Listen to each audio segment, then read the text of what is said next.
Le 10 mai 1968, vers 21h30, plus de 20 000 étudiants se rassemblent dans le quartier latin à Paris. Un vent de révolte souffle sur la capitale où l'on dresse des barricades. Les forces de l'ordre se pressent autour des manifestants et à 2h15, l'assaut est donné. Les lacrymos fusent, les cocktails Molotov explosent, les pavés volent. C'est la nuit des barricades. Elle marque un tournant décisif dans les événements qui agitent la capitale depuis une semaine. En 1968, cela fait 10 ans que la France est présidée par le général de Gaulle.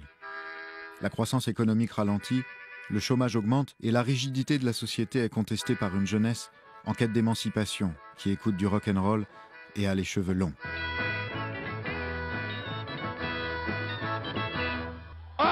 Il y a une aspiration extraordinaire au changement. Ma mère m'a dit, Antoine, fais-toi couper les cheveux. Je lui ai dit, ma mère, dans 20 ans, si tu veux. La femme qui veut être vraiment libre, elle n'a qu'à pas se marier.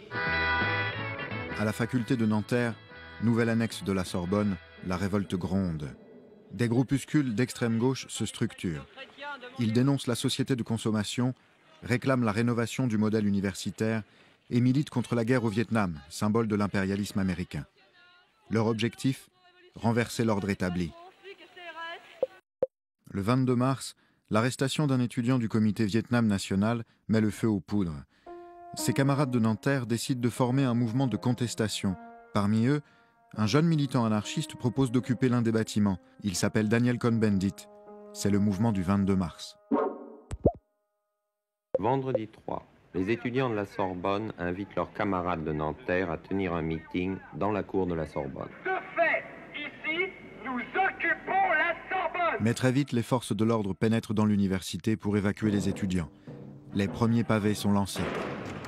De violents affrontements éclatent, la tension monte d'un cran. La poussée de fièvre a surpris par son ampleur et le degré de sa violence. Une violence qu'on n'avait pas connue ici depuis longtemps. Près de 400 étudiants sont arrêtés. La semaine suivante, l'agitation se propage dans les villes de province. Le mouvement prend de l'ampleur. Les étudiants sont dans la rue. Le 10 mai, des dizaines de milliers d'étudiants rejoignent les manifestations. Quand la nuit vient, la violence atteint son paroxysme. Paris prend des allures de bastion révolutionnaire. Au petit matin, le quartier latin semble avoir été balayé par une tornade. Et tandis qu'on fait le bilan de la nuit, on se demande ce que réserve la nouvelle journée qui commence. Le 13 mai, les syndicats appellent à la grève et les travailleurs descendent dans la rue. À la fronde étudiante se greffe alors un vaste mouvement social. Des manifestations massives éclatent dans tout le pays. Les ouvriers qui réclament de meilleures conditions de travail et de salaire occupent les usines. En quelques jours, la France est paralysée par le plus important mouvement de grève de son histoire. Près de 10 millions de personnes y participent. Avec une retraite qui vous donne, vous savez, hein, c'est pas beau. La gravité des événements semble d'abord échapper au général de Gaulle et à son Premier ministre. Si je puis vous résumer l'opinion du président de la République, c'est la réforme oui, la chienlit non. Mais le 24 mai, alors que la France est encore dans la rue, le général de Gaulle s'adresse aux Français.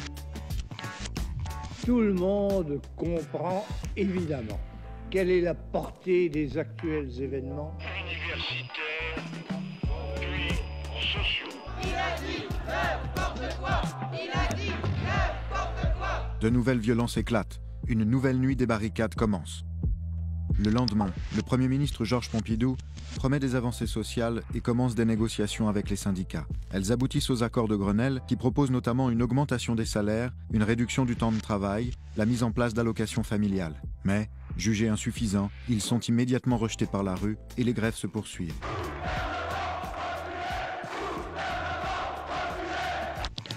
Le 30 mai, le général de Gaulle préside un conseil des ministres, puis fait connaître sa décision à la radio. Dans les circonstances présentes, je ne me retirerai pas.